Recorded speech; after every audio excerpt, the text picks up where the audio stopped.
Hi, hello. Gandang gabi po sa lahat. Sa Pasig, buong Metro Manila, sa Visayas at sa Mindanao, Surigao, lalo na sa Tagbiina. Magandang gabi po sa lahat. Kaibigan ko, kumusta na kayo dyan? Itong ano natin ngayon, mga kwento o i-discuss natin, magiging topic natin ay yung tungkol kay Cardinal Antonio Vidal, yung ating leader dito sa Pilipinas sa Simbahang Katoliko, representante sa Pilipinas doon sa Vatican City. Naging ano siya ngayon, appointed o elected pa, ewan ko kung elected, appointed, basta siya ngayon ang ating Santo Papa, halili kay Pope Francis. First ba yung first si Cardinal Antonio Tagle, parang Pope Francis II siguro siya. Ngayon,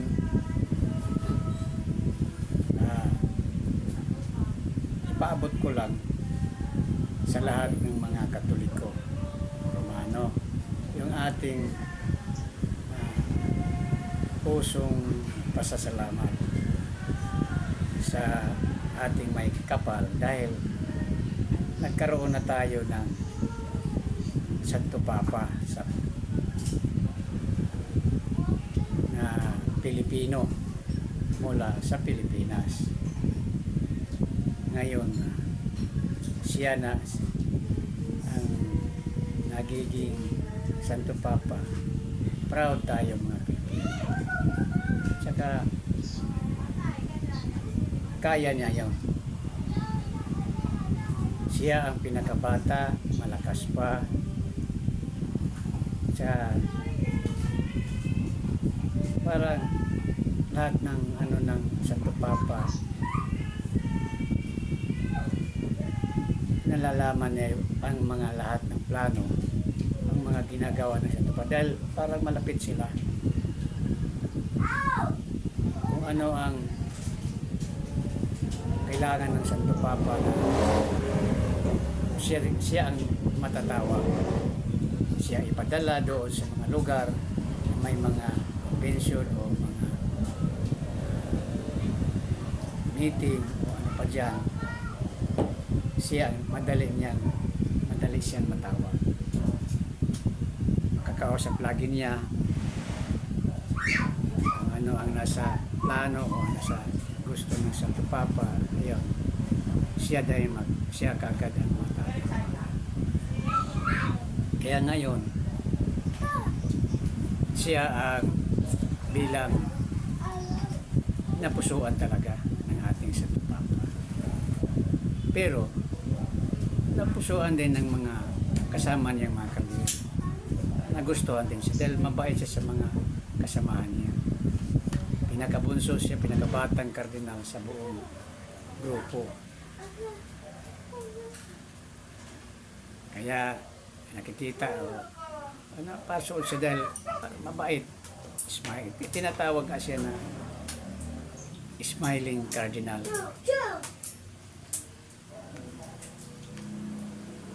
Kaya ako parang hindi ko masukat yung kasiyahan ko na mayroon na tayo sa Papa. Mula noon, ngayon pa sa buong Asya pa naman, muna noon pa mga pang siya 267, pero mo yung 200 mahigit. Ngayon pa lang nagiging may Santo Papa na Pilipino. Ilan bang mga kardinal nagdaan sa atin? Apat ata, pang-apat si Cardinal Vidal. Una si Cardinal Sin, Cardinal Vidal, Cardinal Rosales, pang-apat si Cardinal Antonio Tagle. Yun, sa apat na yun siya ang pinakabata na kardinal na Pilipino. Kaya malakas at mataas pang panahon sa serbisyo bilang isang Santo Papa. Kaya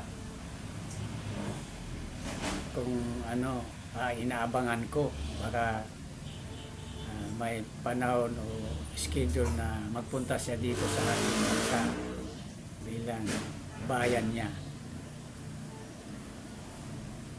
Kung walang mga problema sa panahon, handaan ko yan na gusto kong makita ang ating kardinal na nagiging Santo Papa. O, diba? Masaya? Okay. Dito lang ako at salamat. Mayroon pa akong ibibigay sa inyong ibang ikikwento ko tungkol sa mga nangyayari o mga kaguluhan, problema sa ating bansa ngayong panahon na to, 2025, na hindi naman ibig sabihin na hindi na dahil yung ating presidente kayang-kaya niya yung mga problema na magdaan niya yung 2075. Yung mga pagmahal ng mga bilihin, dalampasan din yun.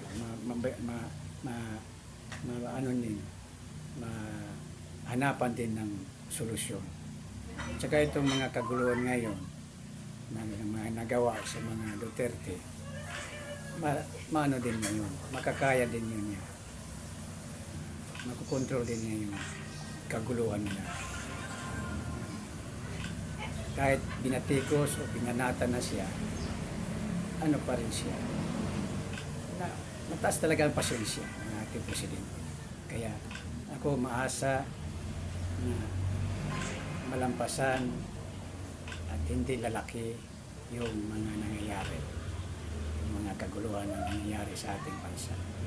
Kasi puro yung dalawa na yan, puro binuto ng taong bayan, presidente o vice presidente. Titingnan lang natin kung saan ba ang tama, kung totoo ba na mayroong nagawa ang ating vice, si Inday Sara, yung pera na naibigay sa kanya, totoo ba yun na nawawala? Hindi maklaro kung saan napunta. Mayroon naman sigurong investigasyon. Hintayin lang natin kung dapat, kung totoo naman yan, sagutin niya para mawala na yung kasi hindi naman natin, wala naman tayong mga sa dalawang dahil magkasama nga yan, magkaibigan, yung Duterte at yung Marcos na pamilya, dalawang yung pamilya na yan na ano lang ngayon dahil sa yung pera ng bayan doon pero siguro mayroon ng mga hinanakit dahil nung sa umpisa pa lang yung mismo si Digong, ang presidente si Digong Duterte, mayroon talagang ayaw talaga kay Bongbong sa umpisa pa lang. Ang gusto niya si Sara, yung anak niya, yung ang magiging kandidato sa pagka-presidente. Dahil lang ayaw ni Sara. Dahil magkakaibigan nga sila si Jaime.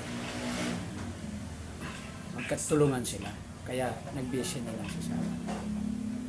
Malakas din yung mga Duterte dahil maganda naman yung sa ating bansa, yung mga nagawa niya. Marami siyang nagawa ng maganda rin. Yung mga negative side, maano na naman natin yun dahil may investigasyon naman. Kung may krimen siya nagawa o hindi magandang nagawa, lulusot din yun. Matatapos din yun dahil may investigasyon. Hindi lang natin hindi kaagad ang mga tao maghintay tayo kaya may proseso. Kung yung sa ICC naman, ihayaan na lang natin sila yung mga otoridad. Hindi tayo dumagdag dyan. Ang ating hintayin natin yung tamang panahon. Kasi lalong gugulo. Nahirapan pa tayo sa sitwasyon na yun, taasan ng mga presyo ng mga bilihin natin, sa mga paghanap natin ng trabaho, kailangan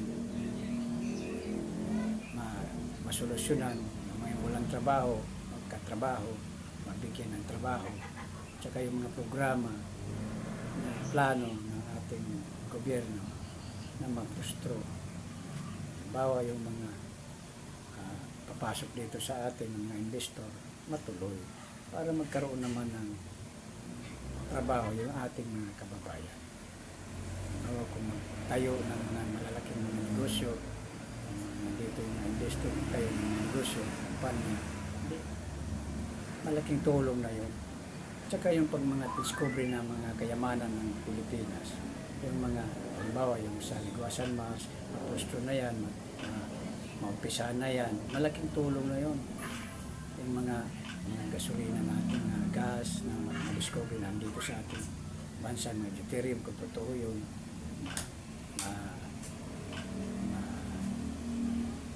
matutukan ng pansin na mayroong mga investor na gusto mag-partner sa ating gobyerno.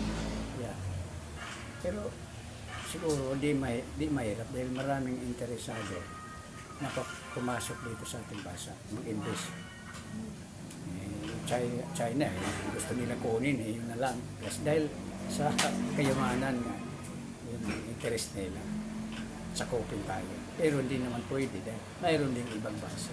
Halimbawa, Japan, Amerika, mga taga West Europe, Western Europe, Israel. Maraming gusto makipag-ano sa ating partner. Kaya tiis lang tayo mga kababayan na hintayin natin yung panahon. Darating yung sinasabi sa Bible na tayo ang bagong lupa, bagong langit at paraiso. Kasi kung titingnan natin yung itsura ng ating bansa, talagang paraiso. Paraiso. Sabi pa sa Bible, doon sa malayong silangan, doon matatagpo yung bagong lupa, bagong langit at bagong paradise. Kasi kung totoo, titingnan natin kung totoo, marami tayong mga beach, mga lugar na mga magaganda, chocolate hills, rice terraces, mga bundukan, nakita natin. Yung mga halaman, ang dami, mga bulaklak, iba, klase, maraming mga variety. Yung mga hayop natin, mga insekto, gana. Halimbawa, butterflies, iba-ibang kulay. Kaya maganda yung natin, bansa, yung lugar natin. Kung sa isda, marami tayong klaseng isda na dito sa ating kapaligiran, sa karagatan. Marami tayong nakukuha. Tingnan natin mga kuros, mga ganda pa, mga presko. Kaya gusto ng China kunin yung West Philippines dahil marami pang makukuha dyan. Pinakaano dyan, yung talagang kayamanan, yung deuterium na gusto nilang kunin. Kaya magkaisa tayo. Depensahan natin yung ating bansa, suportahan natin yung gobyerno. Hindi tayo magdagdag ng problema. Hayaan muna natin ngayon. Dahil itong 2027, ito ang starting point ng pagbabago. Magkaisa tayo. Yun lang. Tsaka, hindi tayo mainip. Kasi sa sa tingin ko itong 2025, dito yung mag-umpisa yun. Yung mga bagong project, nakikita natin yung mga project sa gobyerno ngayon, nandyan, umpisa, mayroon natapos na, hindi pa. Yun, hintayin natin. Dito na lang, maraming salamat po.